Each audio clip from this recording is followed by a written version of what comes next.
অন্তর্বর্তীকালীন সরকারের প্রধান নোবেলজয়ী ডক্টর মোহাম্মদ ইউনূস সহ সরকারের ১৬ উপদেষ্টার মধ্যে শপথ নিয়েছেন ১৩ জন। বৃহস্পতিবার রাত ৯টা ২৯ শপথ নেন তারা। তাদের শপথ বাক্য পাঠ করান রাষ্ট্রপতি মোহাম্মদ শাহাবুদ্দিন। শপথ অনুষ্ঠান পরিচালনা করেন মন্ত্রিপরিষদ সচিব মোহাম্মদ মাহবুব হোসেন।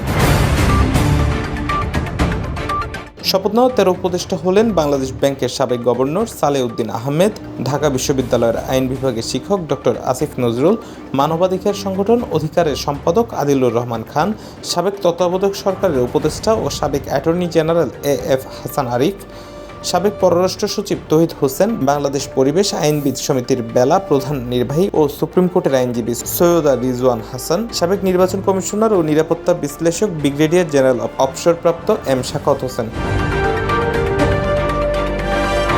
এছাড়াও এ তালিকায় আছেন বৈষম্যবিরোধী ছাত্র আন্দোলনের সমন্বয়ক মোহাম্মদ নাহিদ ইসলাম ও আসিফ মাহমুদ সজীব ভূঁইয়া, বেসরকারি সংস্থা উন্নয়ন বিকল্পের নীতি নির্ধারণী গবেষণা নির্বাহী পরিচালক ফরিদা আক্তার, হেফাজতে ইসলাম বাংলাদেশের সাবেক নায়েবে আমির আফম খালিদ হোসেন, গ্রামীণ ব্যাংকের সাবেক ব্যবস্থাপনা পরিচালক নূরজাহান বেগম ও বেসরকারি সংস্থা ব্রতির প্রধান নির্বাহী কর্মকর্তা শারমিন মুর্শিদ।